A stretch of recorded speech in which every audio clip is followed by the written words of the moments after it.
स्वागत है आप सभी का माया एकेडमी यूट्यूब चैनल पे।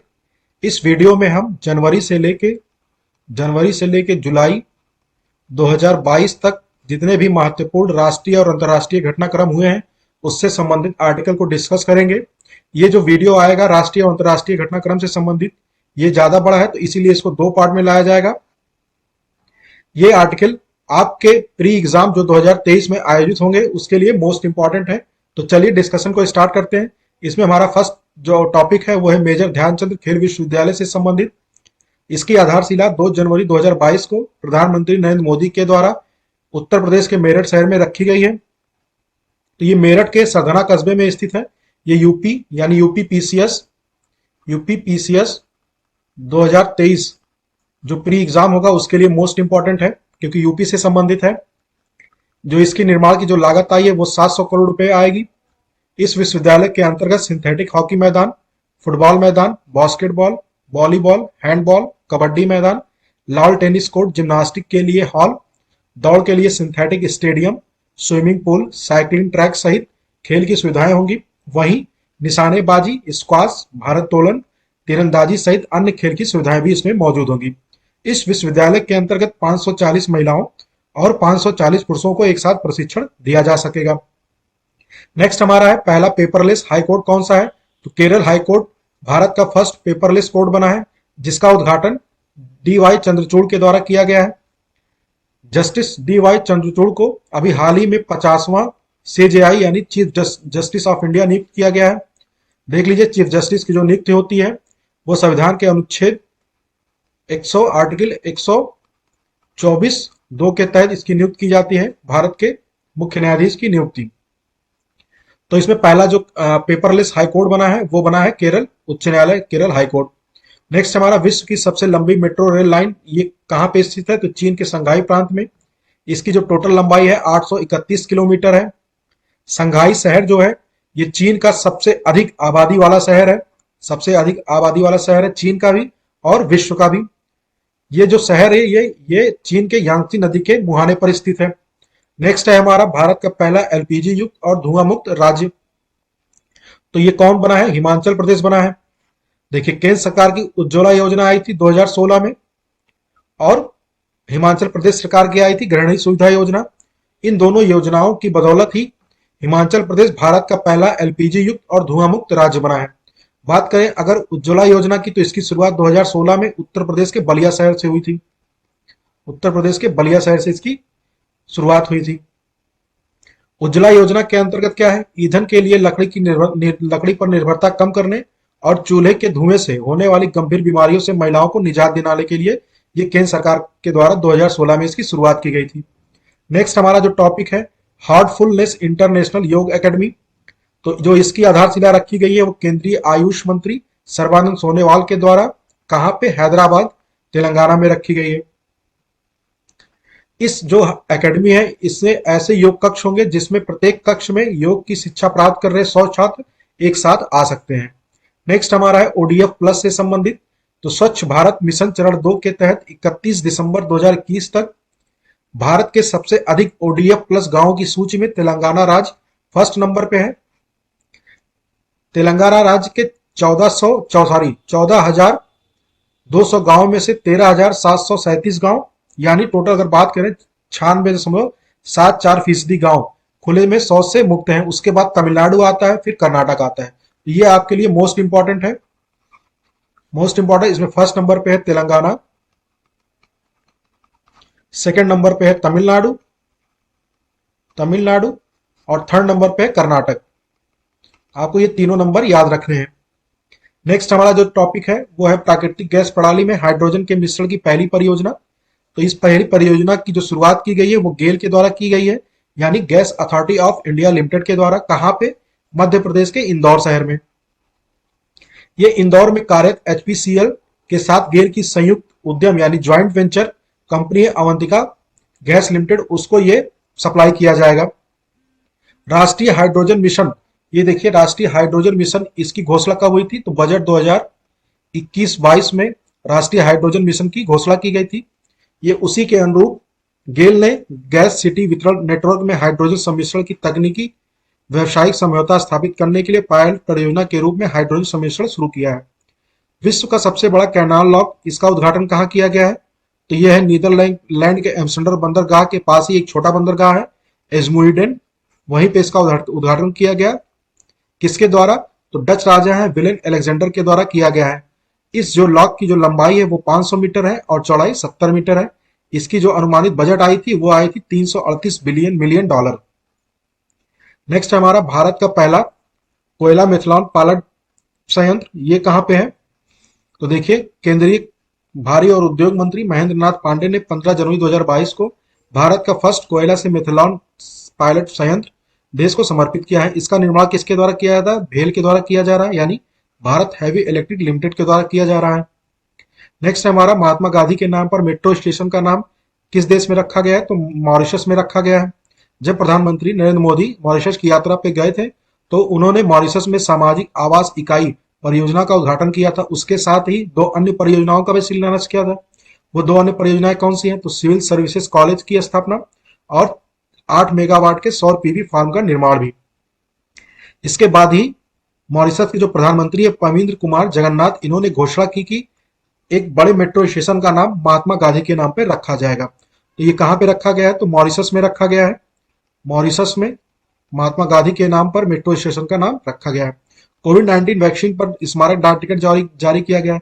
किसके द्वारा जारी किया गया है? तो केंद्रीय स्वास्थ्य एवं परिवार कल्याण मंत्री मनसुख मंडाविया के द्वारा जारी किया गया है।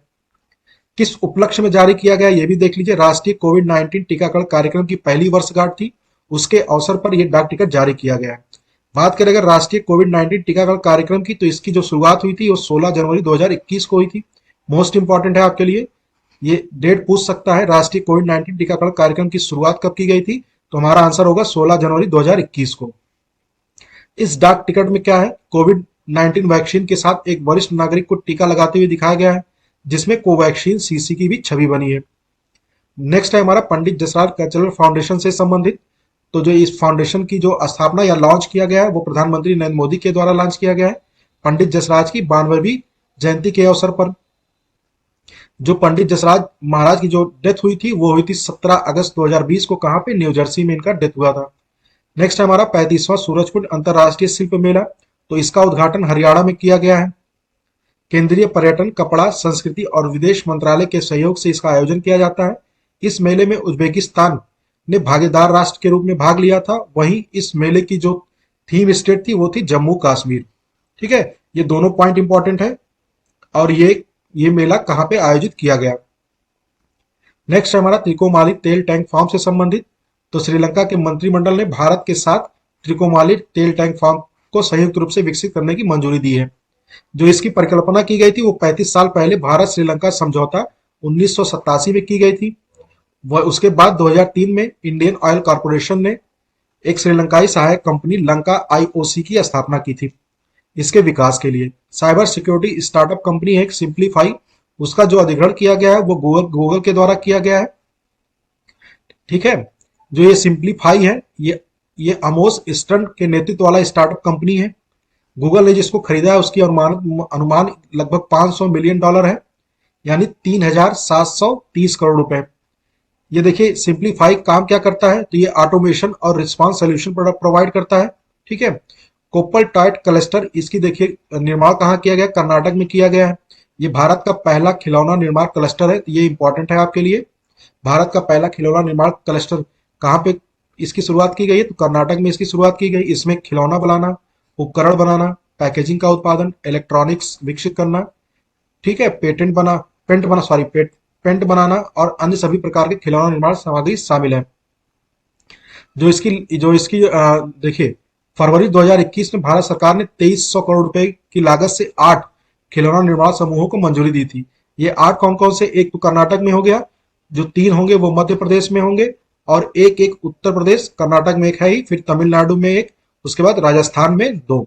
राजस्थान में 2 होंगे, तब मध्य प्रदेश में 3, उसके बाद उत्तर प्रदेश, कर्नाटक और तमिलनाडु में एक होंगे, तो टोटल हो जाते हैं 8। जिसकी शुरुआत की गई थी तो वो की गई थी फरवरी 2021 में भारत सरकार के द्वारा। नेक्स्ट है हमारा अंतरराष्ट्रीय सौर गठबंधन यानी इंटरनेशनल सोलर अलायंस से संबंधित। तो देखिए एंटीगुआ और बरमूडा इस अलायंस में शामिल होने वाले 102वां देश बन गए। इसके पहले संयुक्त राज्य अमेरिका 101वां देश था जो आईएसए में शामिल हुआ था।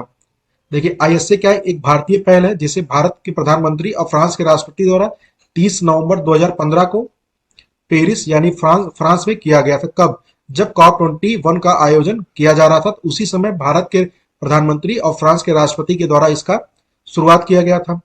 ये अलायंस कैसा है? ये संधि आधारित एक अंतर सरकारी संगठन है जिसका मुख्य कार्य क्या होता है? वित्त पोषण और प्रौद्योगिकी की लागत को कम करके सोलर विकास को प्रोत्साहित करना। ये गठबंधन वन सन वन वर्ल्ड और वन ग्रिड को लागू करने के लिए नोडल एजेंसी, ये पॉइंट आपके लिए इंपॉर्टेंट है, ठीक है। ये वन सन वन वर्ल्ड और वन ग्रिड को लागू करने वाली नोडल एजेंसी कौन है? तो आईएसए है, यानी इंटरनेशनल सोलर अलायंस।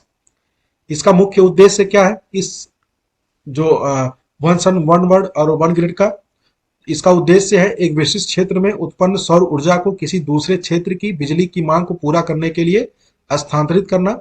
आईएसए का जो मुख्यालय है वो गुड़गांव में स्थित है। नेक्स्ट हमारा ओपन रॉक संग्रहालय से संबंधित, तो इस संग्रहालय का उद्घाटन हैदराबाद तेलंगाना में किया गया है। किसके द्वारा? तो केंद्रीय मंत्री जितेंद्र सिंह के द्वारा किया गया। ये भारत का पहला ओपन रॉक संग्रहालय है। इसमें भारत के 35 विभिन्न प्रकार की चट्टानें शामिल हैं इस संग्रहालय में, जिनकी उम्र 3.3 अरब वर्ष से लेकर पृथ्वी के इतिहास के लगभग 5.5 करोड़ वर्ष तक के हैं। नेक्स्ट हमारा गैस क्रेटर यानी गेटवे टू हेल या फिर नर्क का द्वार, ये कहां पे स्थित है? तो तुर्कमेनिस्तान में स्थित है, ठीक है। तुर्कमेनिस्तान की राजधानी अशगाबाद से 260 किलोमीटर दूर काराकुम रेगिस्तान में स्थित ये क्रेटर पिछले 50 सालों से लगातार जल रहा था, इसीलिए इसको बंद करने का आदेश तुर्कमेनिस्तान की गवर्नमेंट ने दिया है। 2018 में इसका नाम बदलकर काराकुम की चमक कर दिया गया था, ठीक। नेक्स्ट हमारा ब्लू बुक से संबंधित, तो देखिए चर्चा में क्यों है ब्लू बुक? क्योंकि 5 जनवरी 2022 को प्रधानमंत्री नरेंद्र मोदी का जो काफिला था पंजाब में जा रहा था, वहां पे हुसैनी वाला में एक फ्लाईओवर पर लगभग 15 से 20 मिनट कुछ प्रदर्शनकारियों के द्वारा रोक दिया गया था, इसीलिए ये ब्लू बुक चर्चा में है। ब्लू बुक होता क्या है? तो एक गाइडलाइन का समूह है जिसमें वीवीआईपी की सुरक्षा को फॉलो किए जाने वाले नियम की जानकारी लिखी होती है। इसमें प्रधानमंत्री की सुरक्षा की भी जिम्मेदारी एसपीजी के पास है। एसपीजी ब्लू बुक के हिसाब से पीएम की सिक्योरिटी का ख्याल रखती है और उसके अनुसार ही उसका प्रोटोकॉल तय होता है। वहीं येलो बुक क्या होता है? तो येलो बुक वीआईपी लोगों की सुरक्षा से संबंधित है। वीआईपी लोगों की सुरक्षा से संबंधित है। वीआईपी लोग कौन? जैसे सांसद, मंत्री, इनकी सुरक्षा से संबंधित इंतजाम किए जाते हैं। इसी से संबंधित है सुधीर कुमार सक्सेना कमेटी। तो ये देखिए सुधीर कुमार सक्सेना कमेटी का जो गठन किया गया था तो गृह मंत्रालय के द्वारा किया गया था। इस कमेटी का काम क्या था कि जो पंजाब में प्रधानमंत्री की सुरक्षा में जो चूक हुई थी उसके लिए जांच करना। इस कमेटी में तीन सदस्य हैं। एक तो है सुधीर कुमार सक्सेना, दूसरे हैं बलबीर सिंह, तीसरे हैं सुरेश कुमार। नेक्स्ट है हमारा इंदु मल्होत्रा कमेटी। तो इंदु मल्होत्रा कमेटी का गठन इसी से संबंधित है, लेकिन इसका गठन सुप्रीम कोर्ट के द्वारा किया गया था। ध्यान रखिएगा, सुधीर कुमार सक्सेना कमेटी गृह मंत्रालय के द्वारा गठित किया गया है, जबकि Indu Malhotra committee supreme court के द्वारा गठित किया गया है। दोनों का काम एक ही है। इसमें 5 सदस्य हैं। इसके अध्यक्ष कौन होंगे? तो इंदु मल्होत्रा होंगी। ये इंदु मल्होत्रा सुप्रीम कोर्ट की एक सेवानिवृत्त न्यायाधीश हैं। बात करें इंदु मल्होत्रा की, तो ये पहली ऐसी महिला अधिवक्ता है जो सीधे वकील से क्या हुई थी? सुप्रीम कोर्ट में न्यायाधीश नियुक्त हुई थी। नेक्स्ट है हमारा वीर बाल दिवस। तो 26 दिसंबर को प्रधानमंत्री नरेंद्र मोदी के द्वारा वीर बाल दिवस मनाए जाने की घोषणा की गई है। क्यों घोषणा की गई है? क्योंकि इसी दिन गुरु गोविंद सिंह के 4 जो पुत्र थे उनको श्रद्धांजलि देने के लिए मनाया गया है। नेक्स्ट है हमारा भारत की पहली मोबाइल हनी प्रोसेसिंग वैन। तो पहली मोबाइल हनी प्रोसेसिंग वैन, इसकी जो लॉन्च किया गया है वो उत्तर प्रदेश के गाजियाबाद जिले से लॉन्च किया गया है। किसके द्वारा? खादी एवं ग्रामोद्योग आयोग के द्वारा। इसके जो अध्यक्ष है वो है विनय कुमार सक्सेना, उन्हीं के द्वारा इस वैन को लॉन्च किया गया है। बात करें अगर खादी और ग्रामोद्योग आयोग की, तो देखिए इसका जो गठन किया गया था वो खादी और ग्रामोद्योग आयोग अधिनियम 1956 के द्वारा किया गया था।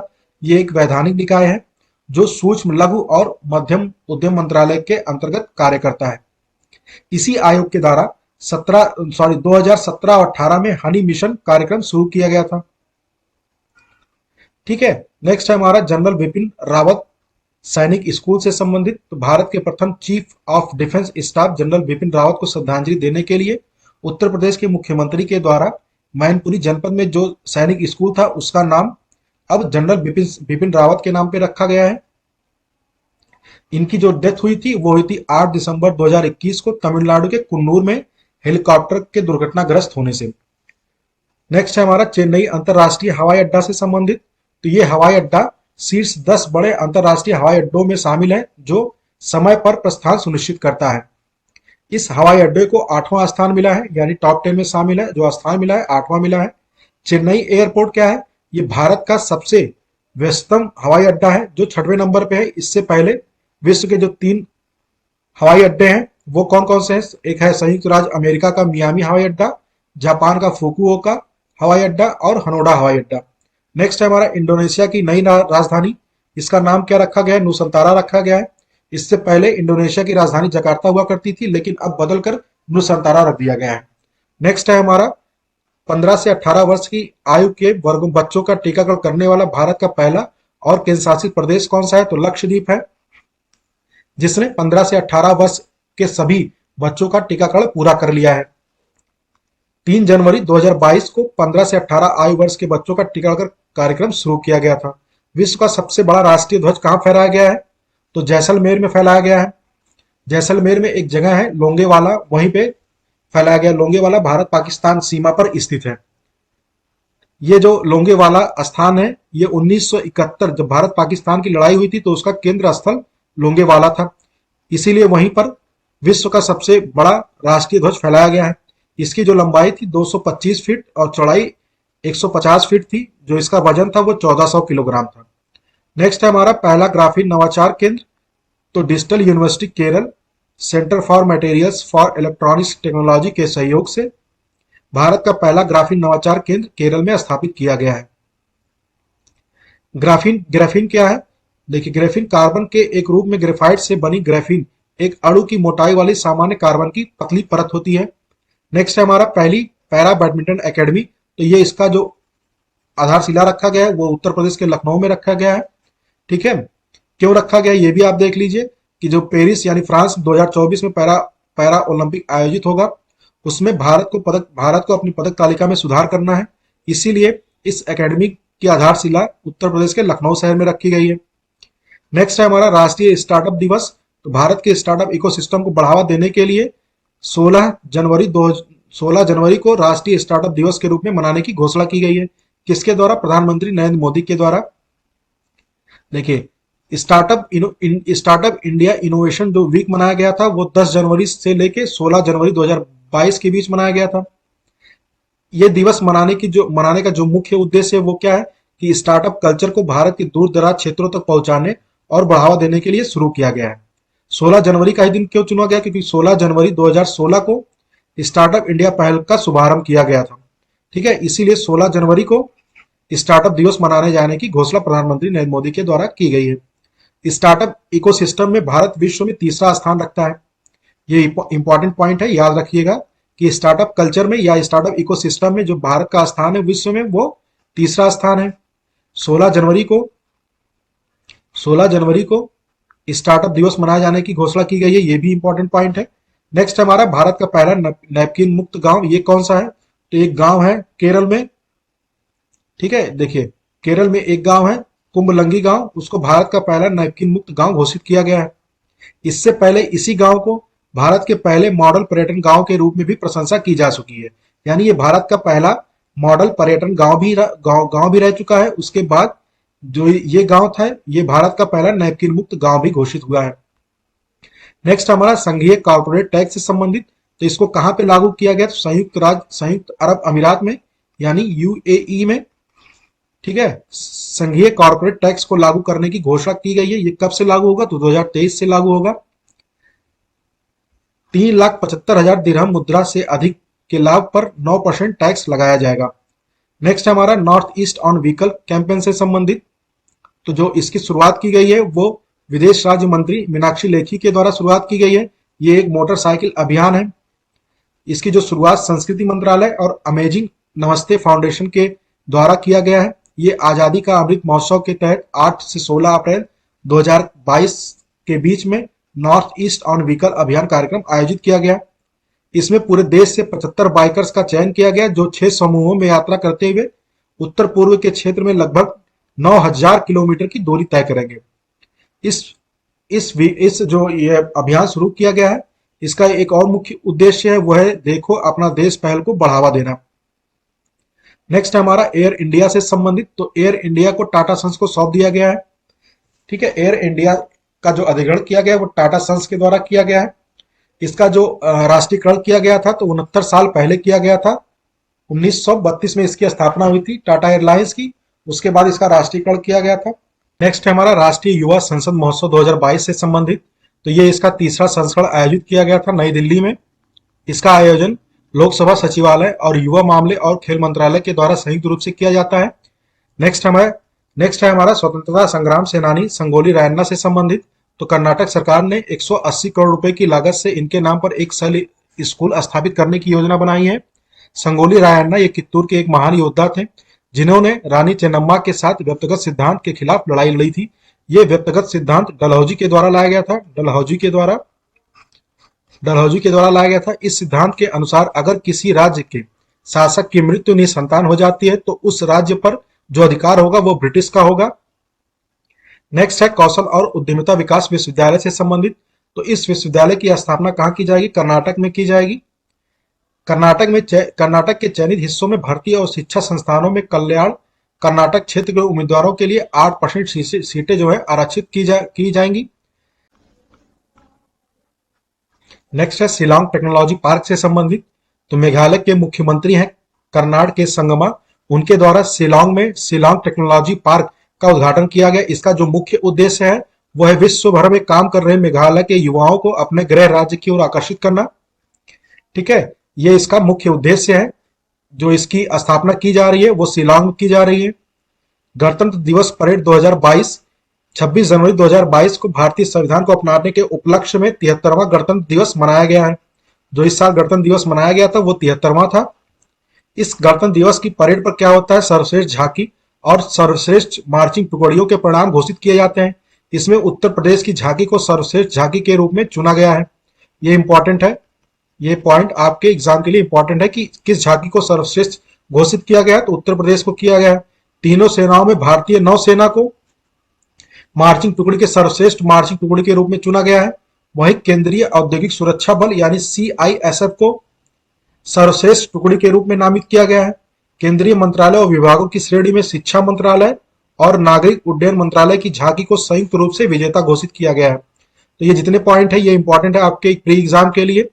वहीं लोकप्रिय श्रेणी में राज्यों और संघ शासित क्षेत्रों में महाराष्ट्र को सर्वश्रेष्ठ झांकी के रूप में चुना गया है, लोकप्रिय कैटेगरी में। नेक्स्ट है विश्व का सबसे बड़ा इग्लू कैफे।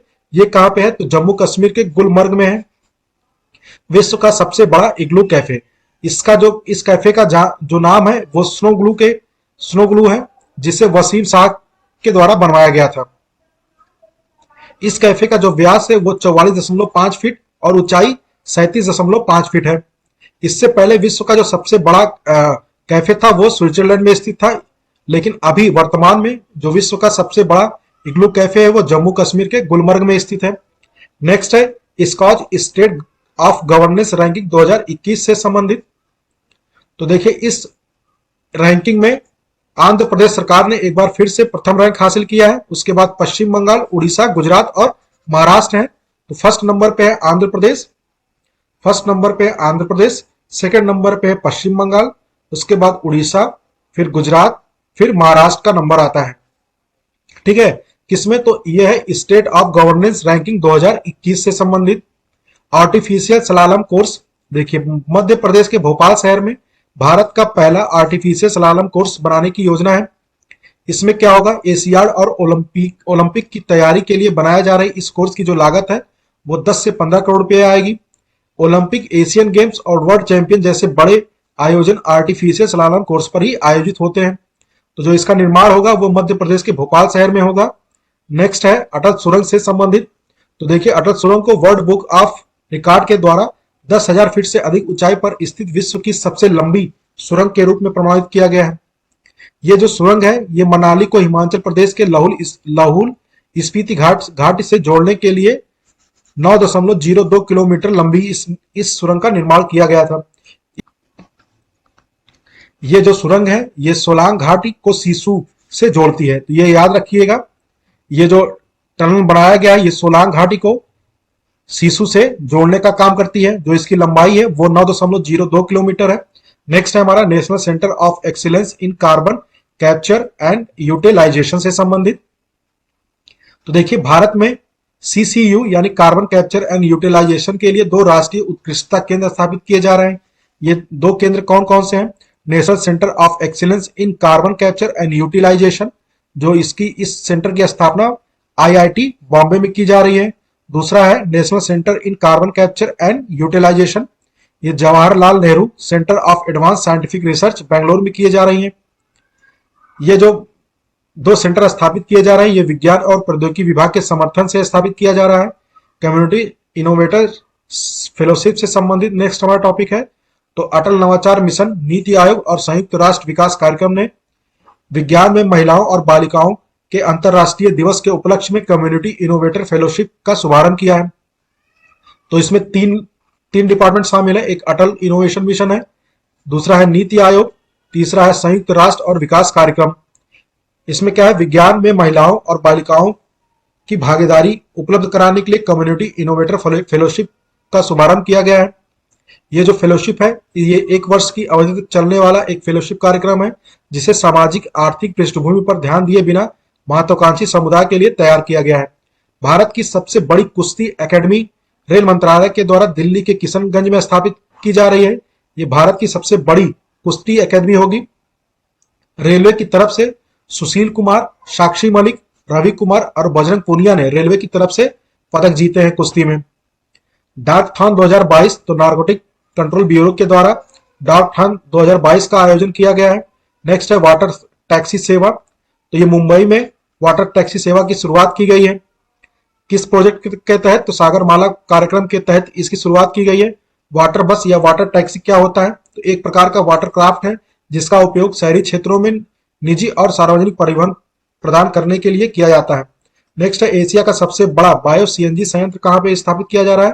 तो इंदौर में, मध्य प्रदेश के इंदौर शहर में एशिया का सबसे बड़ा बायो सीएनजी संयंत्र स्थापित किया जा रहा है। ये ट्रिपल P के आधार पर विकसित होगा।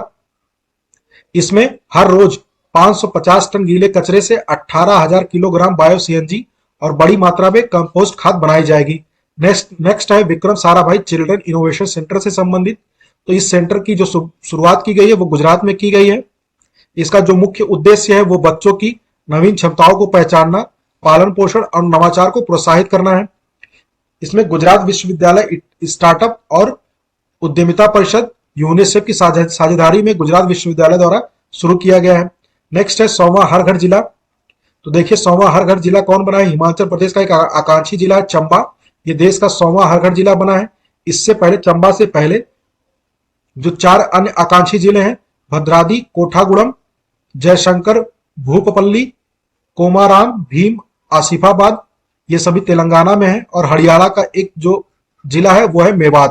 तो ये पांचवा जिला है कौन सा? चंबा, जो देश का 100वां हर घर जिला घोषित हुआ है। जल जीवन मिशन 2024 तक प्रत्येक ग्रामीण परिवार को नल का पानी उपलब्ध कराने के केंद्र सरकार के संकल्प को पूरा करने में सही दिशा में है। इसकी जो जल जीवन मिशन की शुरुआत हुई थी वो 15 अगस्त 2019 को हुई थी। ठीक है। नेक्स्ट है हमारा पहला व्यावसायिक बायोमास आधारित हाइड्रोजन संयंत्र। तो भारत का जो ये पहला संयंत्र है स्थापित होगा वो मध्य प्रदेश के खांडवा जिले में होगा। इस संयंत्र में हर दिन 30 टन बायो फीड स्टॉक से 1 टन हाइड्रोजन का उत्पादन किया जाएगा। नेक्स्ट है निकर्षण सदन म्यूजियम से संबंधित। केंद्रीय पत्तन, पोत परिवहन और जलमार्ग एवं आयुष मंत्री सर्बानंद सोनोवाल ने विशाखापट्टनम में निकर्ष सदन का उद्घाटन किया है। निकर्ष सदन में क्या होगा? निकर्षण सदन में क्या होगा? ड्रेजिंग कॉर्पोरेशन ऑफ इंडिया का ड्रेजिंग म्यूजियम है। इस म्यूजियम में विभिन्न प्रकार के ड्रेजर, पुरानी तस्वीरें और विशालकाय समुद्री संरचनाओं की नींव डालने वाली मशीन के मॉडल प्रदर्शित किए जाएंगे। ड्रेजिंग क्या होता है? तो जल निकायों के नीचे से गाद और अन्य सामग्री को हटाने का कार्य करता है। नेक्स्ट है इंद्रायणी मेडिसिटी से संबंधित। भारत का पहला चिकित्सीय शहर है कहाँ पे? महाराष्ट्र के पुणे में स्थापित किया गया है। तो इसका नाम जो रखा गया है वो इंद्रायणी मेडिसिटी रखा गया है। देख लीजिए, ये 300 एकड़ में फैला है, जिसका नाम इंद्रायणी मेडिसिटी रखा गया है।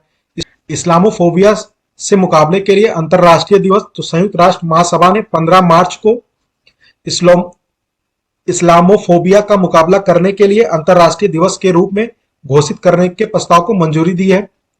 यह प्रस्ताव पाकिस्तान के द्वारा प्रस्तुत किया गया था।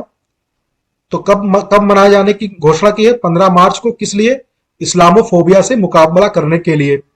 नेक्स्ट है United service institute of India. ये भारतीय सेना के दिवंगत chief of defence staff general Bipin Rawat की स्मृति में United service institution of India में एक चेयर ऑफ एक्सीलेंस समर्पित किया गया है। नेक्स्ट है एंटोनोव 225 मारिया। ये क्या है? तो ये विश्व का सबसे बड़ा कार्गो विमान है, एंटोनोव 225 मारिया। ये तबाह हो गया कब? यूक्रेन और रूस के वार में। ठीक है, रशिया और यूक्रेन के वार में विश्व का सबसे बड़ा कार्गो विमान एंटोनोव 225 मारिया तबाह हो गया। तो आपसे पूछ सकता है एंटोनोव मारिया 225 क्या है?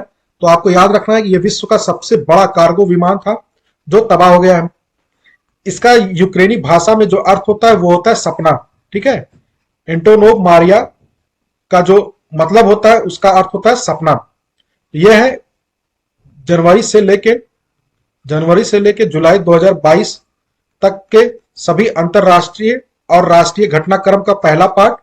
इसके बाद, इस पहले पार्ट के बाद इसी से संबंधित दूसरा पार्ट भी आपके सामने लाया जाएगा। So thank you very much for watching this video.